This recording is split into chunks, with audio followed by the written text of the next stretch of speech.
as you begin to know and learn more about yourself, which is self-awareness, then you go into self-management.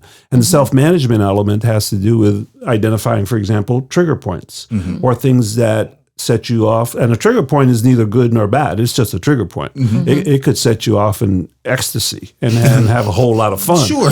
Or can trigger you in a negative sense. Yeah. So that becomes an important element. But there's another dimension to developing emotional intelligence that's important, and I experienced it, and that was social awareness. All right, because if you don't feel comfortable in certain environments, you're going to behave differently. A question I ask people: here's a question I ask people: if you were free to be yourself, how would you behave, act, and be? Who would you be if you were free to be yourself? Okay. Right. So, are you putting that in a song because I'm going to buy it? But that's an important element of personal growth and development. Same business, different day.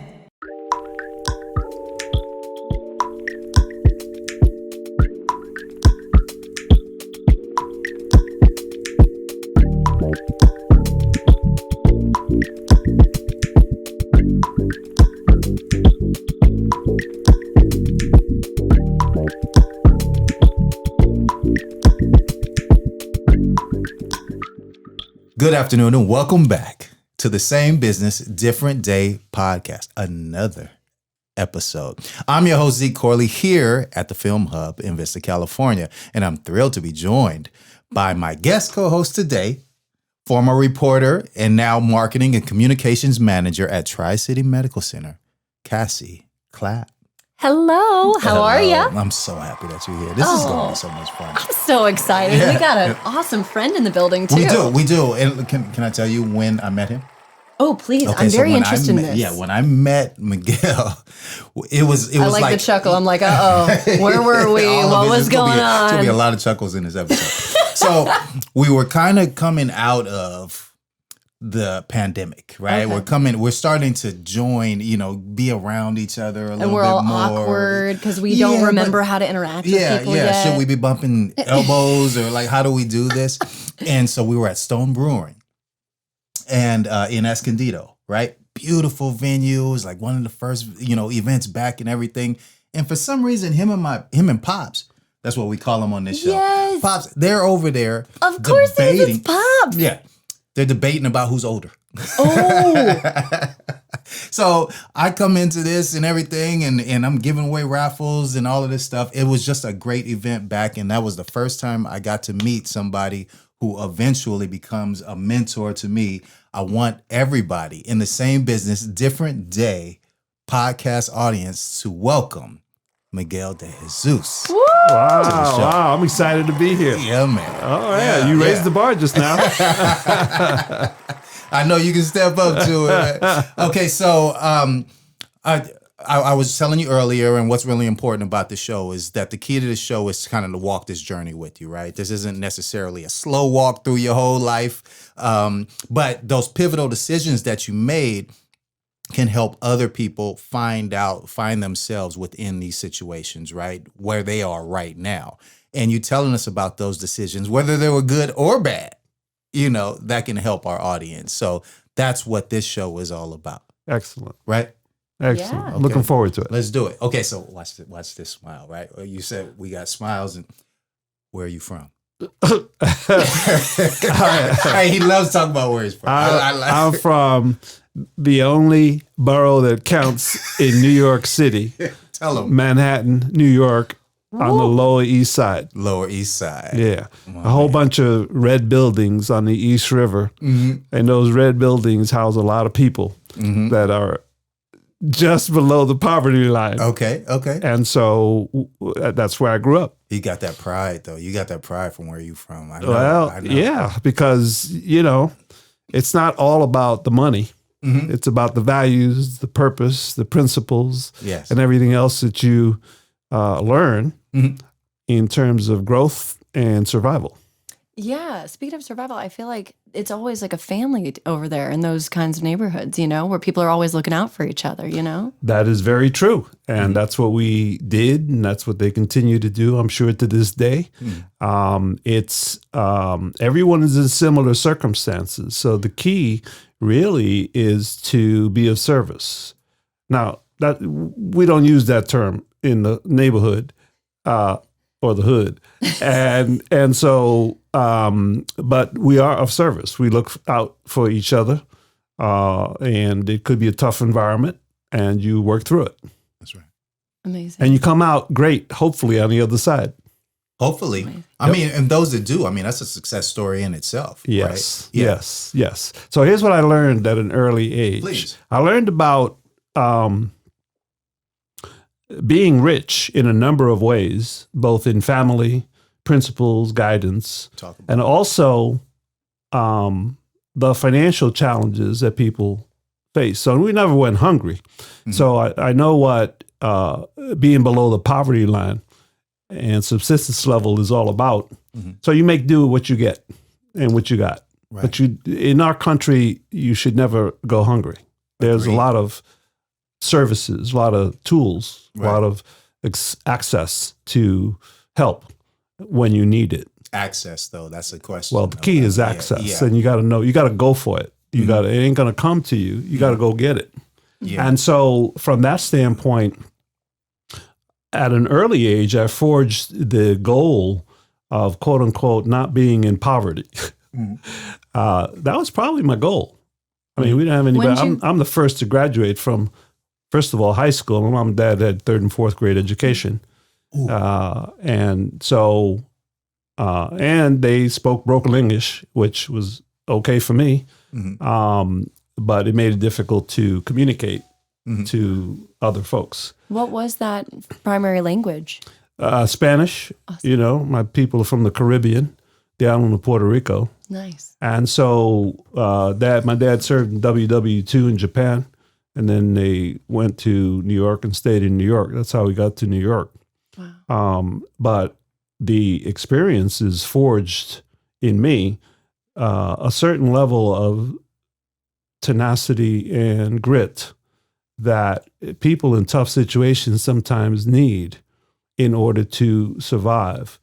But not only survive, thrive. Because whatever I chose to do, I was pretty, this is not hubris talking, this is fact. If you're good at what you do, own it, acknowledge it, stay humble, but own it and live it. And it's okay to demonstrate it, not necessarily talk about it, because talk is cheap. So I was pretty good at a number of things growing up.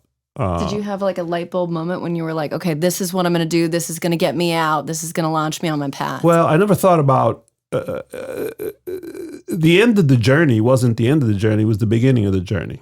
The goal was certainly to assume leadership roles in large organizations that enabled me to earn what I thought I was worth in the marketplace. Okay, what were you doing on them streets, Miguel? All right. you were later early. Well, actually, that's a good point. So I was in the third grade. I started playing trumpet. So I'm a jazz guy. I'm a Latin jazz guy. Yes, sir. And so look at that. Look at that. And so, I used to go to the Village Gate and a whole lot of other things that you do in your early 20s, and hang. The evening started about 10 p.m. And then you went out and did your thing. So we gigged and did different things throughout New York City, because the city never sleeps. That's the other piece of New York. But music was my thing. So I did music until about I was 23, and gigged with a number of jazz musicians that have won Latin Grammys today. Beautiful. Oh my gosh. And so that's another segment of my life that helped the journey, right? That's where you decide to own it. Like, you're a pretty good trumpet player, all right? Or drums or sax or whatever I chose to play at the time. But I had fun because, jamming with musicians is a lot of fun. I bet. So now, early on, though, was that the thing? Was it, I want to be a musician when I grow up? Did you have like any aspirations? Were there any? Yeah, here was my aspirations. It came from that black and white tube that we used to have, because we had black and white back in the day, right? And it was, I think I want to work for General Electric, or I think I want to work for Westinghouse, right? Those were the two large companies that came into your home. Yeah. regardless of your economic status. I So, see. so I looked at that and I said, that's a big company. That's a big company. So all I thought at the time wasn't what I would do. It was more, should I work for a big company? Yeah. That's interesting. But I also got bit by the entrepreneurial bug. So in my early 20s, me and two other young people decided to own a retail store in New York City. So I was in the rag trade. Okay. We called it the rag trade back then. Clothing, selling shirts and stuff. And that's how I got early experience into business for real. I like this. Now, I like where you're going with this, but I want to take it back to school a little bit, though, because you said that you were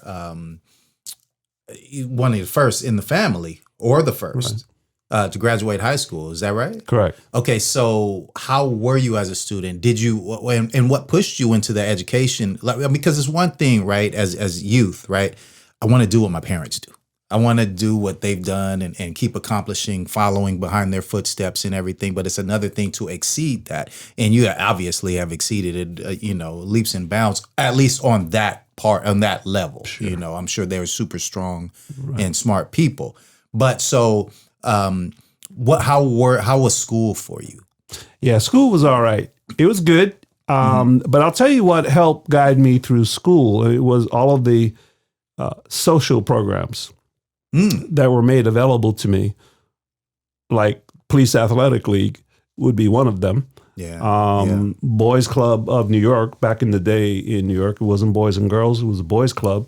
Okay. And Boys Club really I didn't know that. assisted I me PAL, but a lot to get straight in a number of areas to make sure that we had the right perspective, the right goals, the right opportunities. Look, I'll tell you, as bad as you think you are on the streets, you want to be bad, put on some boxing gloves and go into the ring. Sure. All right. So I did that. That was in the boys' club? That was in the boys' club. Okay. And it taught me some early lessons on being flat on your back. Yeah. Your hands weren't as quick as getting up.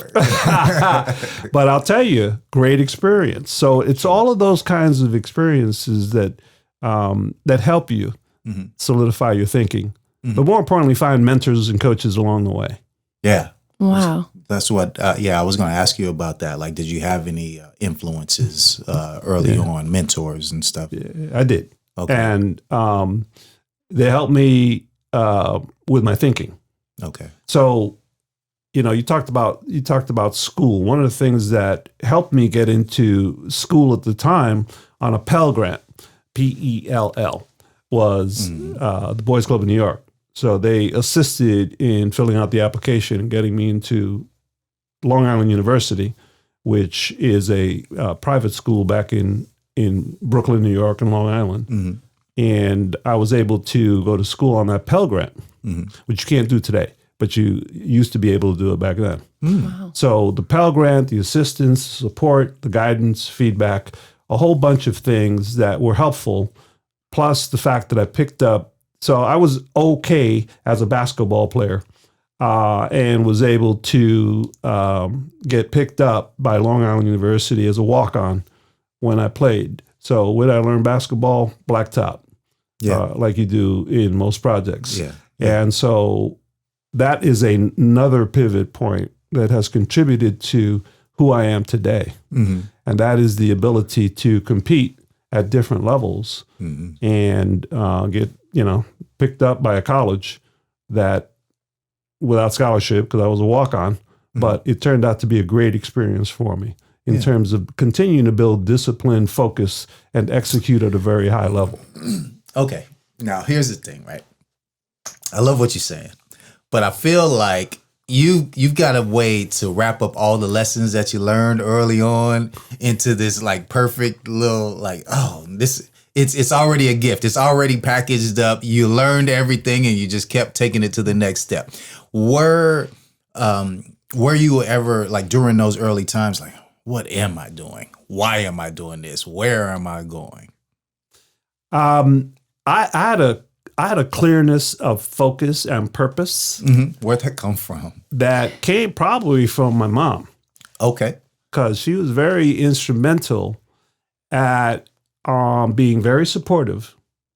I don't think the word no ever came from her lips. Oh man. At least Lucky? I can't remember no being an answer. Mm-hmm.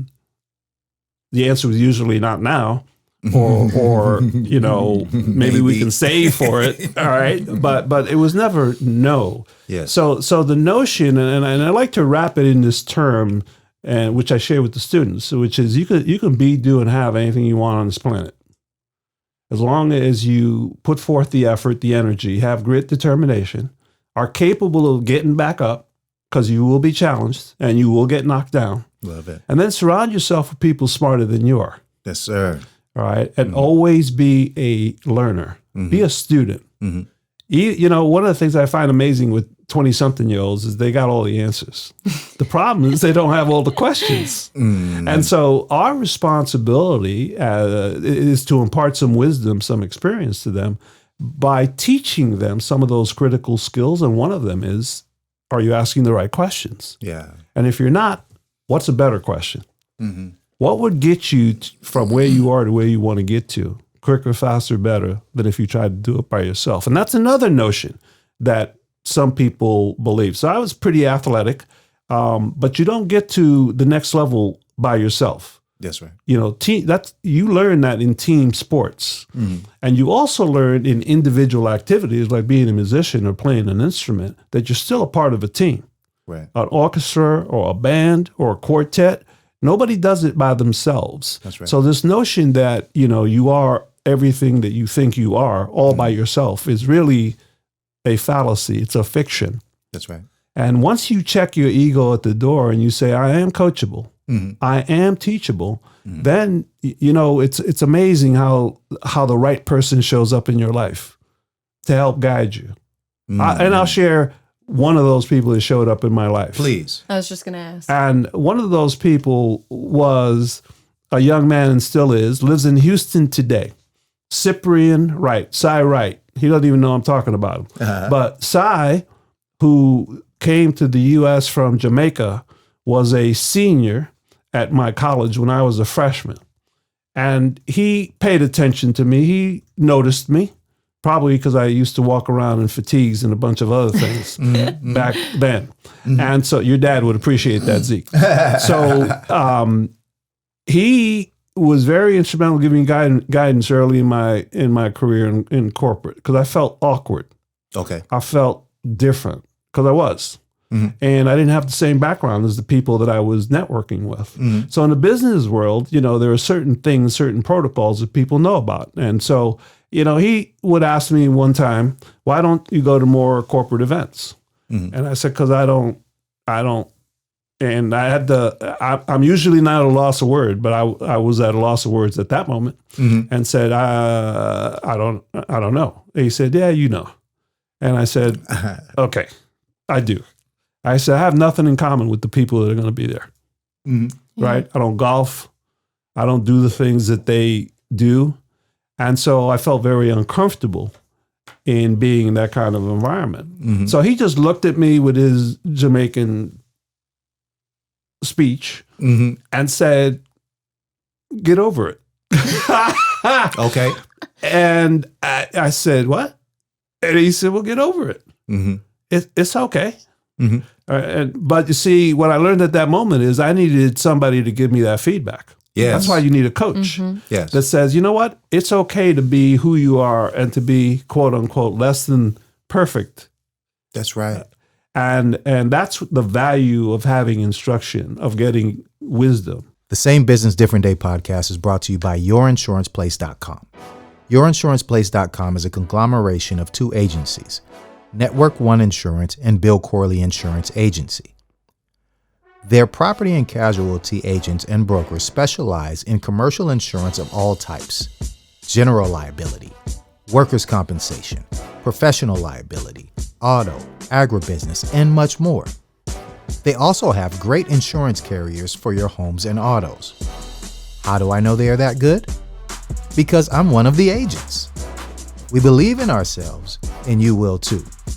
Contact us at yourinsuranceplace.com. yourInsurancePlace.com or call us direct at 866-384-0479. That's yourInsurancePlace.com. Hello, friends. This is Joe Samo from the Samo Law Group. I am the host of Run It By My Lawyer. Over the years, I've had so many people that have had legal issues and legal questions and legal concerns. And I always, over the more than 20 years, I've been telling people, before you sign anything, before you do anything, if you have a problem, just run it by my lawyer, right? Just run it by me. And now I have a podcast doing just that. You can call me, you can email me, any questions you have. I love hearing from people and answering legal questions. And on our podcast, we've talked about everything from free speech, gun rights, anything you want to discuss, employment rights, everything. So you have an issue, run it by my lawyer and watch this podcast. You'll be entertained and you'll learn the law. Love to see you. You can find me anywhere, okay? YouTube, Spotify, Apple, whatever you want. And if you can't find me on some platform, let me know and I'll come find you. All right, thank you. Elias, I got an idea. We're going to do a podcast. It's called Industry Insights. That's what everybody's doing these days, like a podcast. But who are we going to target? What? Well, this one is different because this one's going to target content creators. Content creators? So that means film, television, animators, AI artists, everything, huh? Yeah, all of them. We can inspire all of them. We'll bring some high caliber people in here. Not only will they learn how to get into the industry, but how to be successful. But the thing is, sponsorship. We had to go after things, and how are we going to do that? Yeah, the Film Hub. We're going to sponsor it. We'll do it right here at the Film Hub in downtown Vista. Yeah, we'll sponsor it too. Great. Yeah, we got the podcast studio right here. We got stages, whatever you want to use. We got it here. And right here in film-friendly Vista. Where else would you do it? And you know where they can listen to it? Where? Tell me. Go YouTube, Spotify, iTunes, Apple Podcast. What about Metaverse? Meta what?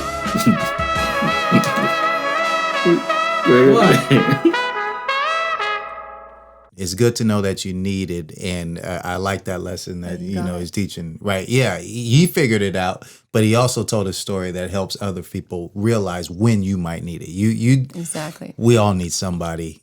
Absolutely. Yeah, Put Absolutely. us in check and Yeah. help us get on the right path. So your path is so beautiful. Your resume is so long, sir. So was this one of those things where you just wanted to try a bunch of different things out, or were you poached because of your greatness? I mean, talk to us. That's interesting. So I got lucky. I got lucky when I hired on to the right company, because I didn't have me coaching me at the time, and so it was, maybe it's destiny, but I'm going to call it luck at the moment. That I hired onto a company called Xerox Corporation that allowed me to do multiple jobs and grow with it over a 20-year span, in addition to moving to 3 different locations, which expanded my knowledge and my ability to communicate with different people in different areas in different circumstances. So I really appreciated that opportunity. So the luck part of it is getting hired by a multinational company. Wow. So big is good. if in fact you can make an impact, and the leadership is right. But I mean, right there, you say it. You as a kid, you wanted to be part of this big corporation, and then boom. Yeah, it kind of manifested it, right? Yeah. Well, I'll go with that too. You gotta wake up and it's work and go out and execute and get hired. Mm-hmm. And so that was great. But one of the insights I got early. So I interviewed with a company once I got my 4-year degree and all that, because they said, ooh, 4-year degree and you're all that. Mm-hmm. And well, it's not really. Mm-hmm. But again, I didn't have a coach. So when I go out and interview, people offer you X amount of dollars. So I'll tell you what they used to offer upon graduation with a 4-year college degree in New York City back then. A full $12,000 to go work for them. $12,000. And I thought about that for a nanosecond and said, no, thank you. I appreciate the offer, but not so much, right? Yeah. So, But you knew your worth at that age. That's huge. Well, but I didn't know what the options were. Right. Yeah. Because I didn't, we didn't have the Wall Street Journal. I didn't come to That's how they mom get and you. dad and That's how they talk get about you. You all don't know that. your Right. options. You don't know your options. $12,000 sounds good. So I said, Depending on the time, yeah. so I stumbled across this company called Xerox Corporation, which was high growth at the time. And they were hiring salespeople. Well, the last thing I didn't think about being in sales until somebody broke it down for me. Okay. Which is what I do to my students today, break it down for them. Ooh, all right? break it down. And I so can the feel the breakdown beats. is this. You can go work for somebody a specific salary, and that's okay if it's high enough and it meets your goals. But what if you're better than that? Mm-hmm. What happens when you are better? What happens when you overachieve, or overperform, overdeliver? Are there opportunities for financial growth? Mm-hmm. Not only personal growth through leadership and leading others, but through financially. And so I had a person that said, look, if you get hired by a company and they're going to pay you $40,000, $50,000, what's the cap? I mean, how much can you earn? How much can you grow in that particular company? And I said, well, I don't know. I guess it depends on the company and their philosophies. So this gentleman broke it down for me and said, well, or you can go into a sales job where you are paid your worth based on what the marketplace decides to pay you. All right. That is high stakes, man. No, Ooh. but you got me in the conversation. You got me where in my sweet spot, like because I like this conversation, right? And I used to teach sales, so I'm gonna get back to another thing that you had mentioned, but I'm gonna get back to it after we do this reveal because I think it's time for the reveal. Let's just go ahead and move forward because I loved your resume. Well, I mean, I can't say your whole resume here. That'd take the whole episode. But here we go. Miguel De Jesus is with the College of Business Administration at Cal State University, San Marcos. He is a certified professional coach, an executive coach, sales marketing consultant, and a personal mentor of mine. He has trained over 25,000 salespeople in Fortune 500 companies. If you guys have ever heard me brag on this show, I say that I have trained 300 salespeople in 43 stores for Singular Wireless. So this is a whole different story. We're talking about a different level of man right here. And I really appreciate you being here. You want to continue that? Oh, yeah, man. I mean, you're not only incredible in sales, but you've also been a best-selling author multiple times over, sir, with New York Times best-selling author, rather, for Success Leaves Clues, What Do You Do, Build to Grow, Let Your Emotional Intelligence Do the Talking. You are our resident emotional intelligence expert. Miguel De Jesus is in the building. That's right. Wow. Bring that person in. Who is that person? Who is that person? Mr. Modest over there, that guy. No, so, but I love what you were saying, though, just about teaching sales and being in control of the money that you're making, right? It's a conversation that I've had with many salespeople over the years. And, a lot of people, it's tough at first to wrap their head around it, but I love the way that you put it, the way that you broke it down that helps them understand, hey, you can go work with this company, but if you work with a company that you can help grow, then they're going to give you, what you're worth. They'll at least give you a dividend off of those pieces as they're growing. And that's a beautiful position to be in. Sales is, a lot of people, they run from the sales job, which might be I even run like from the sales job. you run from a sales I was job? like, I mean, because you got to think about there's so much in making a deal, right? It's not necessarily how hard you work. It's how, the business is able to make that deal with you, So that's a lot of high stakes. I think It's a little bit of gambling. I think you'd be great at sales. I don't think it's a lot Doesn't of my boss, but You're a great communicator, so you'd that's be it. awesome. okay. Well, this is not about me. This is about you. So let's go back to y'all's Communications sales. and relationships. It's Communications all, and relationship. Yeah. So now that's interesting. So that's a quick segue to one of the elements that I think helps people grow, and that is a high level of emotional intelligence, which is not taught anywhere, all right? And people need it. And emotional intelligence involves communication techniques, strategies, and the ability to listen. So once you have developed great self-awareness, right, then you learn about self-management. So if I were to ask you, what's a trigger point for you? What sets you off? See, I know what mine are. Oh, you do? Oh yeah. Yeah. Do you know? Do you want to know? What's yours? Let me ask you.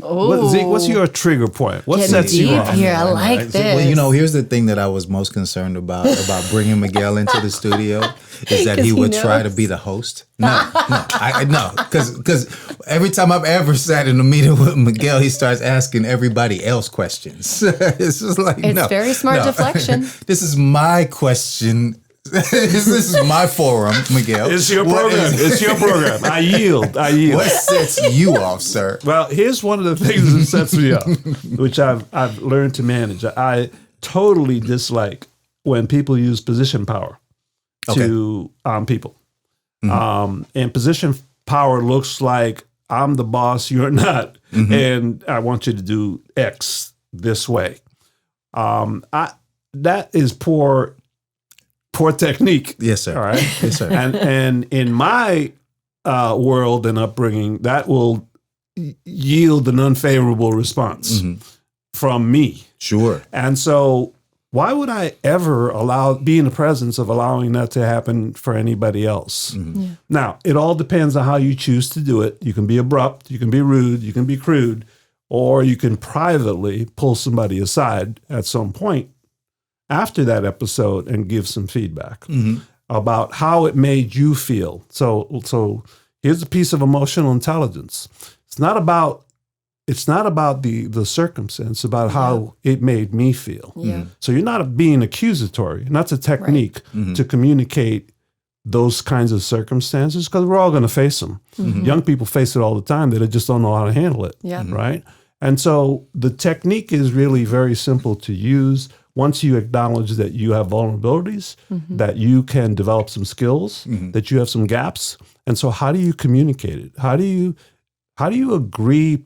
disagree professionally without being rude, crude, and disagreeable? With those I feel statements, right? Exactly. Here's how it makes me feel. Yeah. Right? And so you may not have intended it, but that particular circumstance set off a trigger because I sensed that you were using your position power on Fred when it wasn't necessary. I like that. I think we're saying the same thing, but I might skew it a little bit and say, because I have a thing where I'm outside of my body in conversations, right? And so I'm actually looking at the conversation and going, are you considering how you're making them feel? You know what I'm saying? And so I'm usually seeing these conversations happen with others and just like, okay, let's get this on an even scale. Because let's say, this guy's more muscular than you, but you're over here using, let's put this on even. Would you say that to him on the street? Exactly. And let's cut that out. Right. You know what I'm saying? If you wouldn't. But no, I really like that. And here's what I'd like to do, if you don't mind, because I know that you're the expert and I want you to take this. I know you can take this to another level, but I'm going to throw out this definition that I read, because a lot of folks, like you said, may not even really have a good understanding of what emotional intelligence is, especially how it can be crucial in business, right?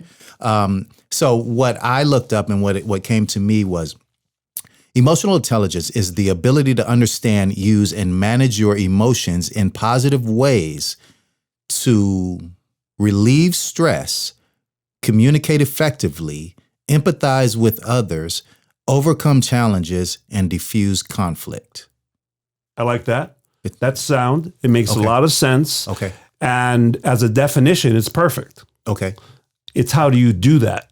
Right. Where the challenge arrives. I like one of the things that you did say, though, which is understanding of self, Right. Yes. which, I feel like that's key. It's got to be key. But I'm sorry, I cut you off. No, but that's exactly the right point. So as you begin to know and learn more about yourself, which is self-awareness, then you go into self-management. And the self-management element has to do with identifying, for example, trigger points or things that set you off. And a trigger point is neither good nor bad. It's just a trigger point. It could set you off in ecstasy and have a whole lot of fun. Sure, or can trigger you in a negative sense. Yeah. So that becomes an important element. But there's another dimension to developing emotional intelligence that's important, and I experienced it, and that was social awareness. All right, because if you don't feel comfortable in certain environments, you're going to behave differently. A question I ask people, here's a question I ask people. If you were free to be yourself, how would you behave, act, and be? Who would you be if you were free to be yourself?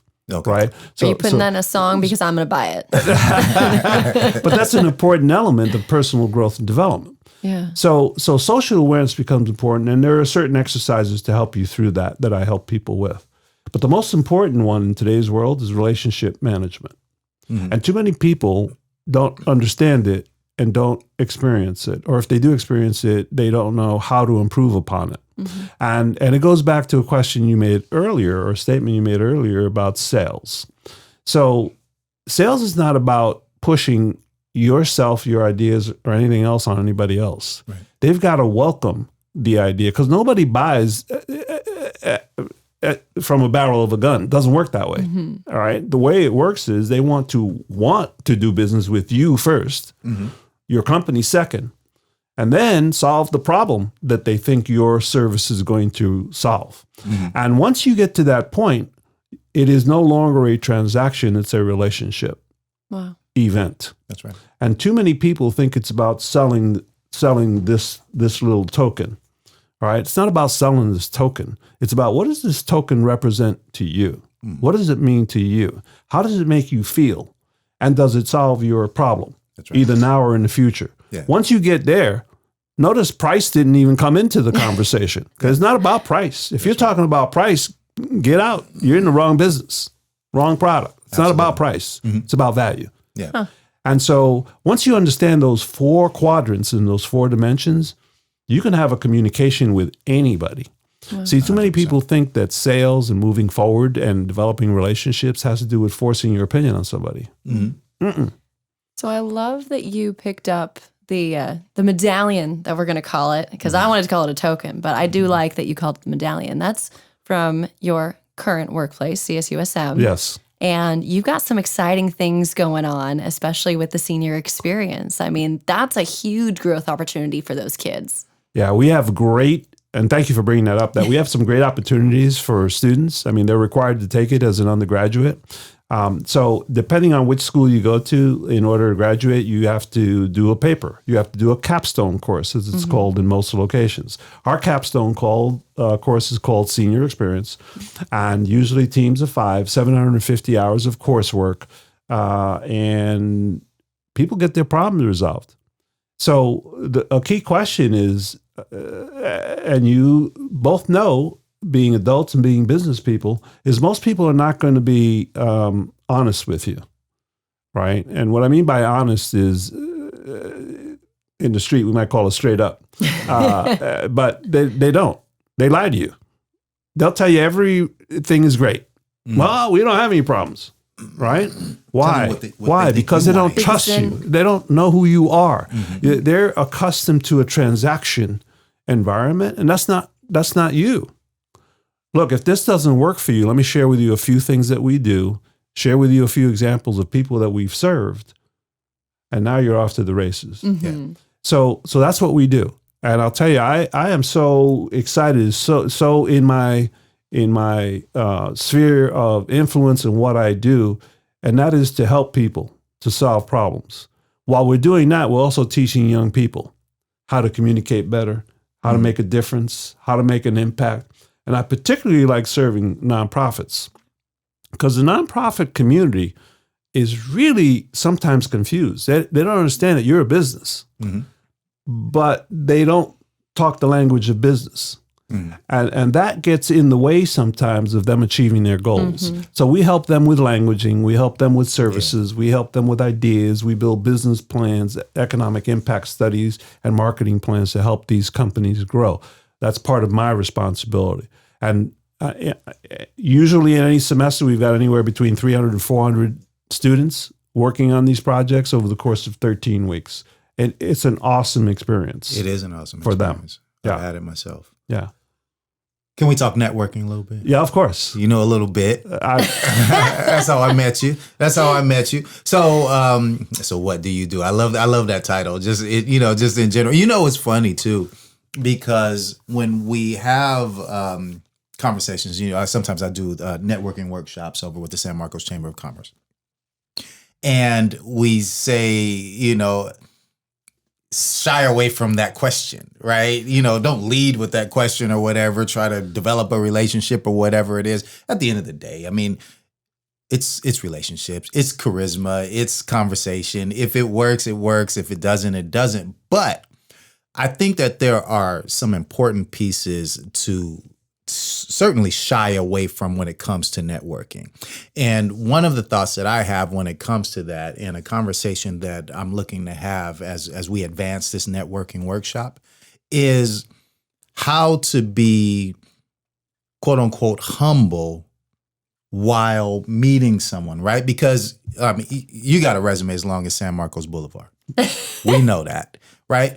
But if you walked around telling everybody everything that you did, then they would just be listening to you, and there would be no opportunity for us to share experiences, figure out how you could help them or how they could help you, because you're talking about some things that don't even apply. So how do you network and still have a conversation that's within the realm of the person that you're in front of? Yeah. Well, you bring in an interesting subject, and I'll share with you my perspective. I don't like braggarts, hence I don't brag. And you don't have to.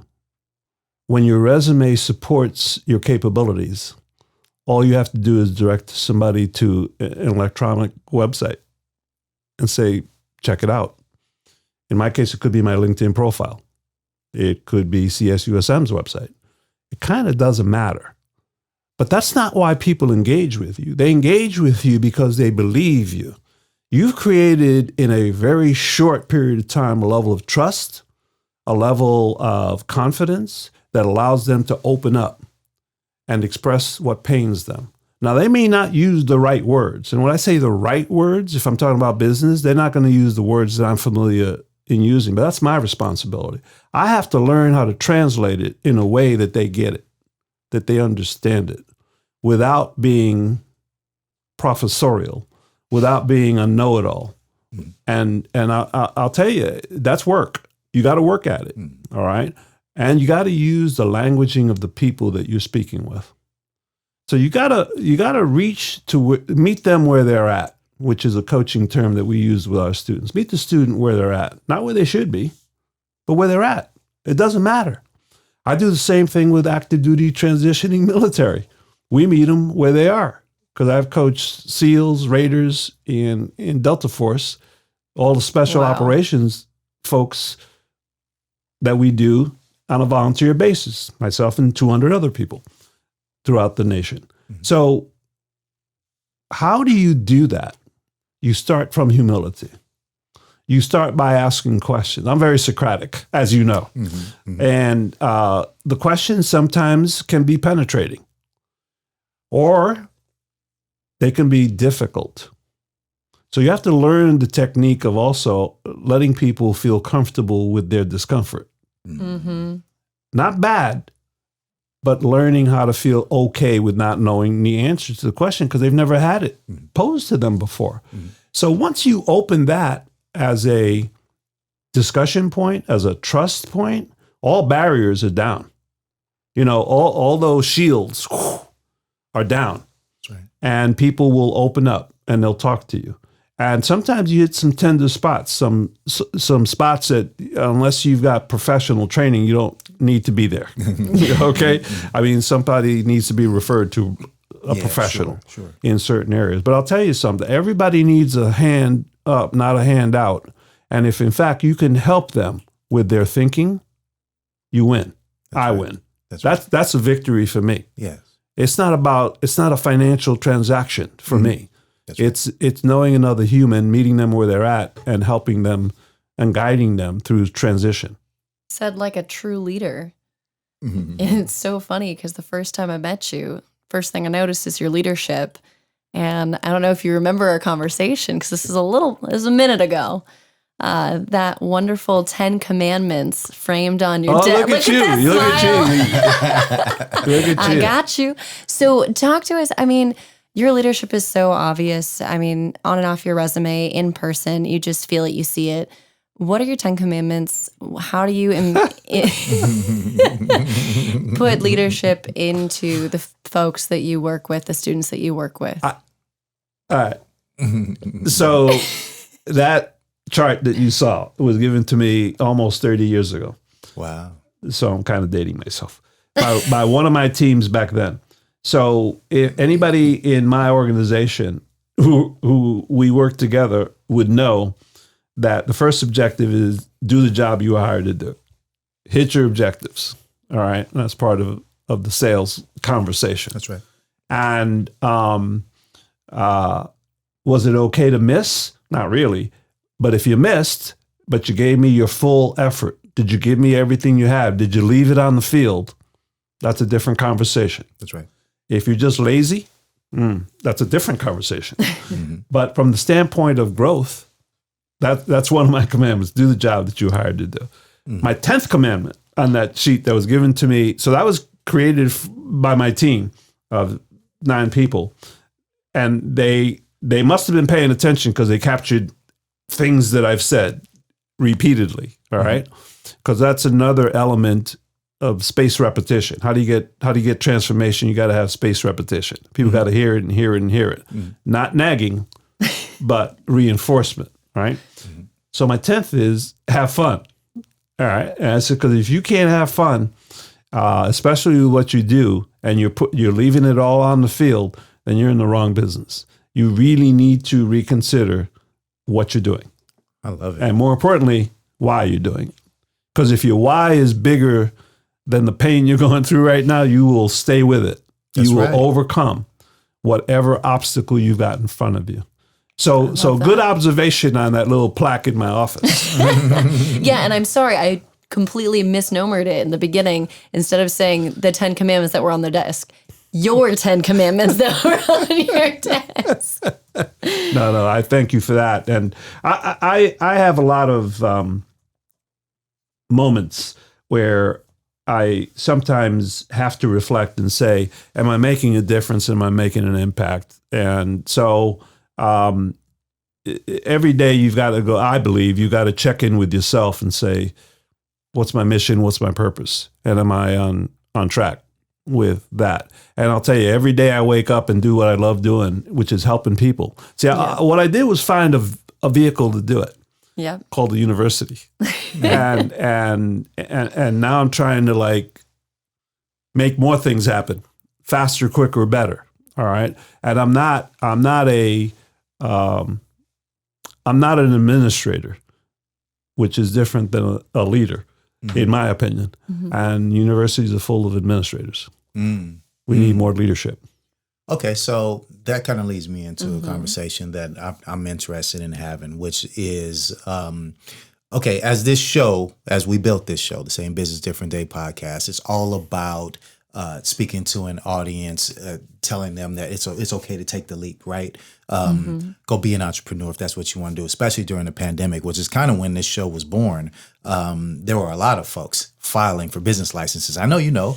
Right. And so there were a lot of people out there, I mean, you're probably helping through the senior experience that just had an idea and just said, how do I make this thing come to fruition? Right. So you have those folks out there, but then you also still have some of those folks that work in the corporate world. Right. And so I've had a conversation sitting across the table from various guests who say not everybody can be an entrepreneur. Not everybody can be a leader. And so it kind of goes to the question, or the thing that you were just saying. But what my thought is that, or my response to that was, maybe everyone can't go set off on their own path, doing their own business. But if you don't think like an entrepreneur in your current business, wherever you are, then you're going to get walked on. That's my thought process. Because when it's time to ask for a raise, you deserve a raise right now. I know it's early on, but let's just throw it out there. We'll put this as a sound clip. We'll use it later. It's fine. But the point is that if you think like a business owner, right? Because what you do is you align yourself with your boss's ideals, right? And you figure out what he could use to grow, right?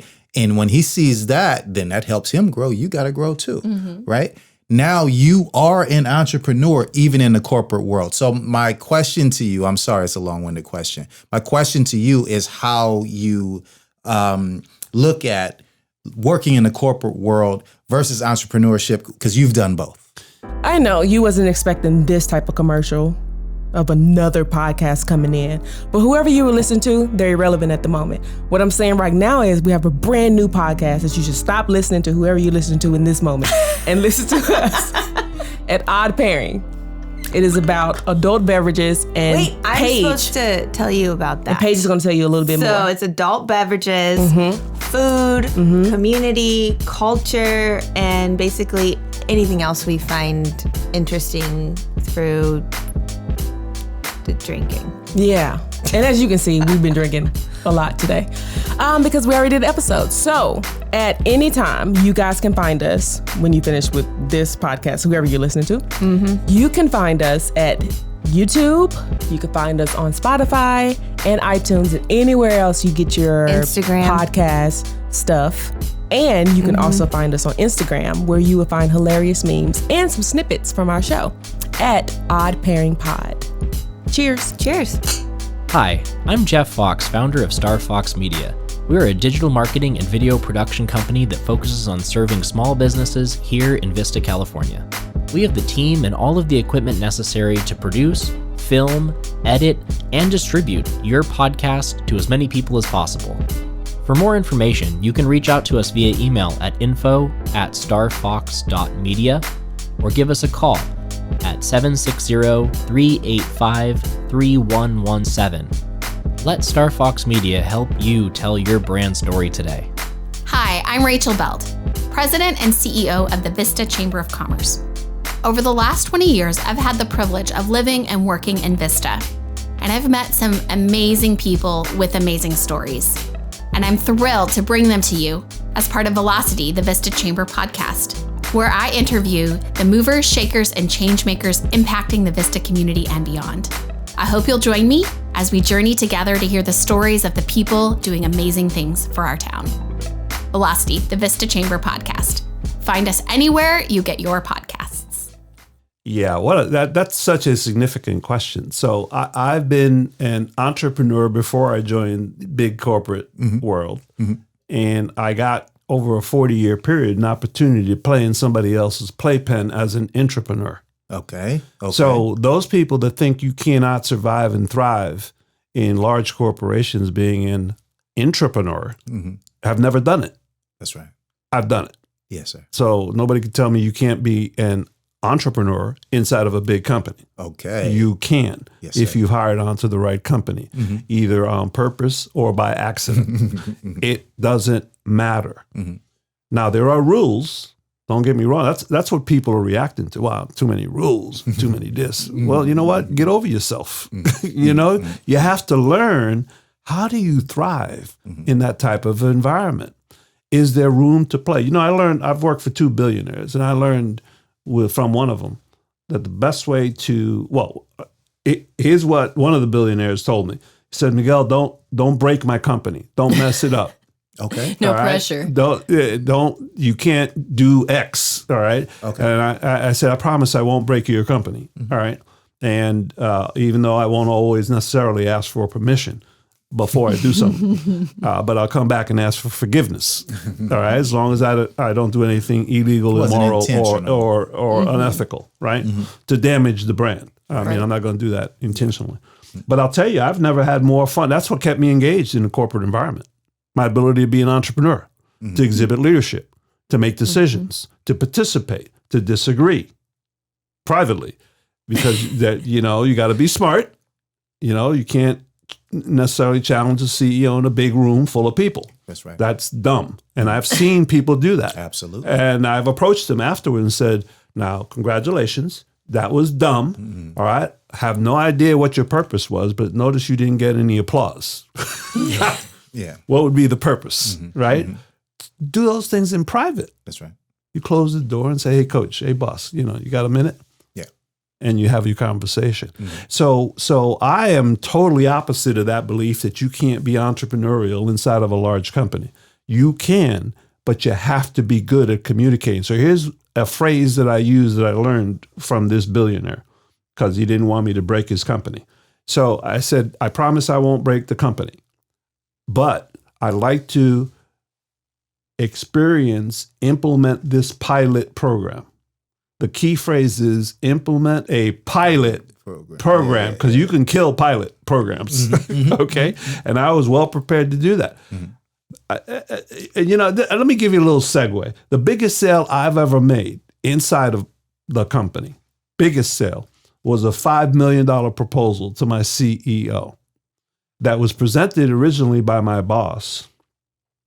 My boss got a flat rejection. He came back and said, Miguel, he said no. And I said, again, it wasn't about ego, because I wasn't interested in his job. I said, do you mind if I present? Because I knew I was better at stuff, right? Yeah. Did they know? Well, they learned that was true. So he set up an appointment with the CEO. It was the longest presentation I've ever made. Three-hour presentation, right? Walked out with a splitting headache. And it had to do specifically in that case with a proposal to introduce Salesforce automation to this large company that didn't exist. And so I learned a lot.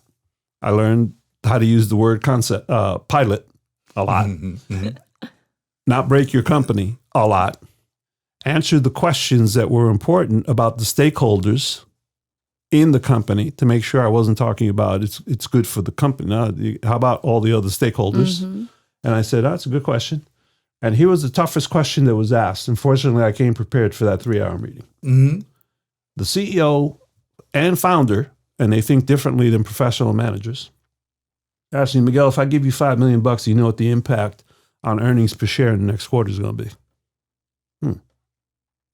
And so I had not prepared for that, but I had a lot of data in my head. So in what seemed to be the longest 2 minutes in my life, I calculated in my head the impact of earnings per share if he gave me $5 million. So I had to know a lot of things, put them together in my head, and come up with an answer. So I calculated. I think I was right. And I learned another lesson when I did that. So I gave him the answer. I said, I don't know, it's about a penny to a penny and a half. And he was silent. And so 11:30 came along 3 hours later, and I didn't get the answer I was looking for. I was a little naive. I thought I'd get a yes like immediately. But it didn't happen that way. You don't work that way for $5 million. And so I did get ultimately a favorable response. So I was able to pilot this thing and got I didn't get the $5 million, because I already knew the mindset of that CEO. He divided everything in half. Yeah, so I doubled what I wanted. Yeah. Oh, good. And was able to justify it. So I got exactly what I wanted. Oh, that's amazing. And so from that standpoint, we were able to do it. But I did answer his question. I said, if this pilot does, first of all, I'm not going to damage the business because I've got half the country, and I'm not going to change the core values of the company. But if this doesn't work, I'll kill it. Wow. You don't need to, and then you can decide whether you want to keep me or not. Right. All right. But I'll be the fall guy. I'm ready to run. I'm ready to run with this. I did kill it. Didn't work at the time.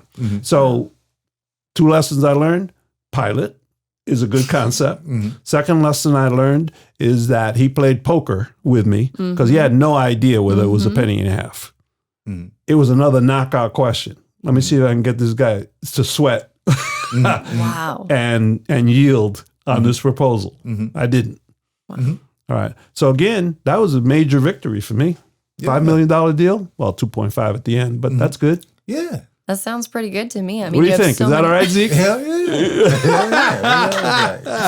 I mean, I'll take 2.5, you know? Well, I just like, to be completely honest with you, I like the conversation part of it. The numbers don't really attract me as much as the engagement. I don't know. It's just me. But if you give me an opportunity to be in front of a lot of people. That's interesting because that's an important point. Too many people get freaked out by the number of zeros. It's not about the zeros. It's about the foundation, the concepts, the principles. Yeah. They're either sound or they're not. Right. It could have been $1,000. It doesn't matter. That's exactly right. So I like your perspective on it, because that's the way you ought to look at it. Get past the numbers. It's not about the numbers. It's about the underlying foundations of what you're trying. You can either defend it or you can't. Yeah, absolutely. And then who's your audience? Bingo. Like, you know, can you communicate this to your audience? Bingo. I love it, man. Bingo. Yeah, that's the fun part for me. Yeah. I love it. Yeah. I mean, you have so many successes and things to celebrate over your career. And pandemic kind of cut out a lot of folks in the workforce. So have you thought about your next step, my dear friend? In terms of what? Is the R word in your future? Nah. Look. See, I knew I couldn't even say the word in front of you. I just knew that it wasn't real. It's just another thing. It's another event. I have lived through probably 4 R's. Not lived through a D.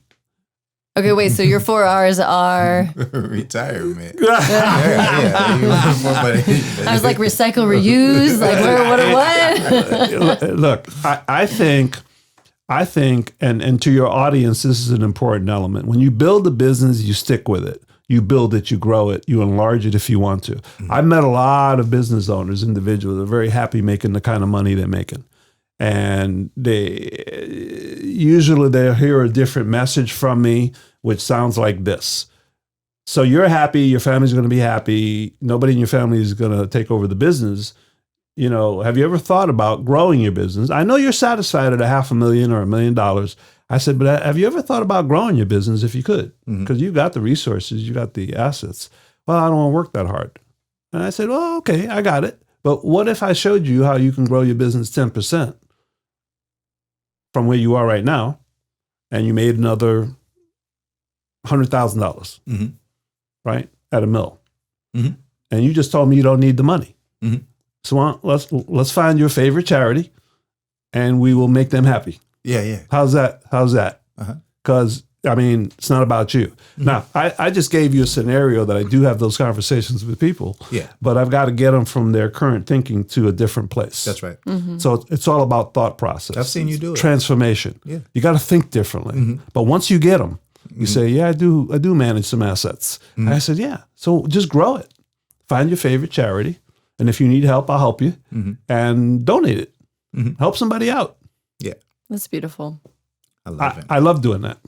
I love it. Okay, so we're going to throw out a couple business lessons. Yes, as we're wrapping it up. These are lessons that we picked up on during this episode. A couple of them that I really like.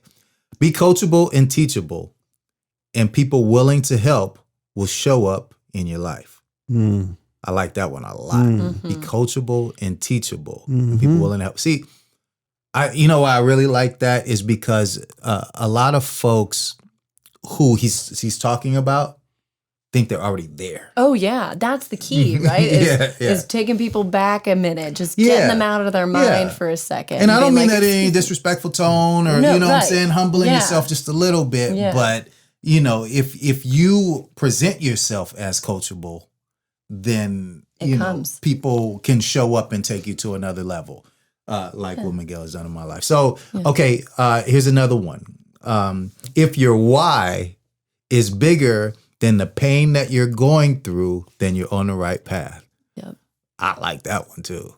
That's pretty good. You captured that. That's good. I listen. Hey, good communicators listen. I got you. Miguel. I got you. No, you're right. That's good. That's good. All right. We here. Okay. So, you know what? I really appreciate you being here, man. Short notice, long notice, doesn't matter. I'm always glad, you always answer when I call. You hear from me. I reached out to you a couple weeks ago and said, it's time, Miguel. It's time for you to do the podcast. We're 5 seasons in. And Miguel said, okay, tell me when, I'll be there. So you always deliver, and you always deliver with some great words and some great advice. So I really appreciate you. Well, first of all, let me thank you both for being great hosts. Great questions. Thank you. Made me laugh a little bit, and that's always good. But the value that you bring to the marketplace is, to me, indispensable. And it's coming from the right place because it's coming from the heart. Yes, not coming necessarily from the head, but you need both engaged at some point. But to me, it's about heart. Where's your heart? And if your heart's in the right place, good things not only are going to happen to you, but you will attract the right things at the right time for the right moment, for the right circumstances. And if in fact you do that and you can assemble the right people, we're basically unstoppable as a team, as a group, as a culture, as individuals. You know, when you stop thinking about yourself, I think that's a great pivot point, transformation point, where we can all be better and do better. Yeah. And I think I get tremendous satisfaction from the feelings that I get. It's called psychic payment that I get in terms of working with people. That's not about the money. It's about accomplishment.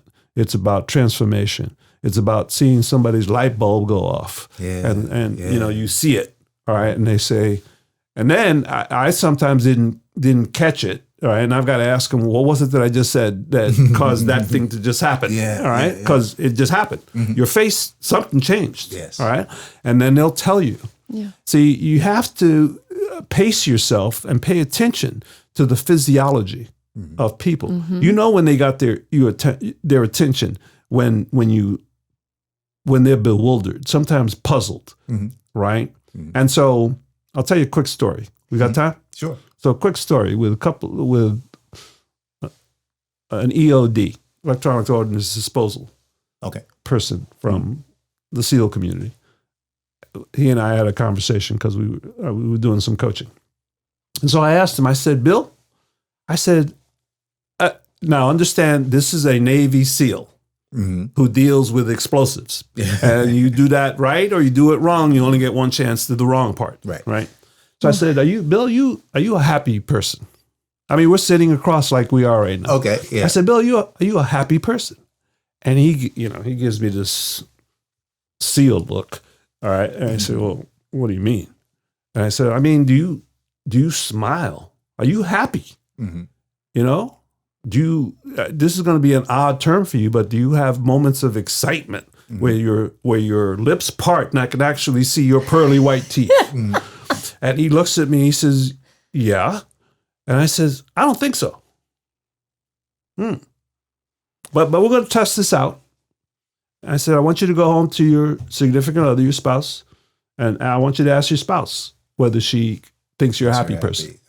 It's a really good story. So fast forward, and we come back together the final week, and he looks at me, we're sitting down, he's about 6'4", he's a SEAL guy, right? And so I said, He says, I asked my wife, and she said, no. I'm not a happy person. I said, I haven't made my point. I said, you in transition need to show more of your pearly whites. You cannot be a grizzly bear. Okay? What you did is not who you're going to become. Your job, unless you go into SWAT, is going to change. And the civilian world, people they're not gonna want to talk to you. You have to be approachable. That's right. You have to be friendly. You have to be warm. I know all those words don't fit in your brain right now, but we need to work on that. I love it. So that was a quick story on. By the way, that's part of emotional intelligence. Yes. But you gathered that from him, and you probably had some transition points in your life where you had to figure that out for yourself as well. Absolutely. Because, like I said, and like you said, it's definitely about some self-reflection before you get to start telling other people what's going on within themselves. So I love it, man. Anyway, thank you. I'm sorry. You're the host. I'll be quiet. No. We love the stories, man. Thank you. Yes, absolutely. I love this. So if anyone else wants any more pearls of wisdom from Mr. Miguel de Jesus, he has given us his phone number, y'all. So if you want, reach out. It's 760-750-4266. Or you can email him at mdejesus@csusm.edu. I love it. And a big thanks to you. A big thanks to my guest co-host of the day, Cassie Clapp. Honored to be here. You guys can email her with any questions on healthcare news, public relations. She's at CN, that's Cat Nancy, LAPP@tcmc.com. Okay. You guys email her with any questions, and I'm just really happy that you're here with Tri-City. So please like and subscribe to us on at SameBizPod, SameBizPod, and at A Different Day Radio.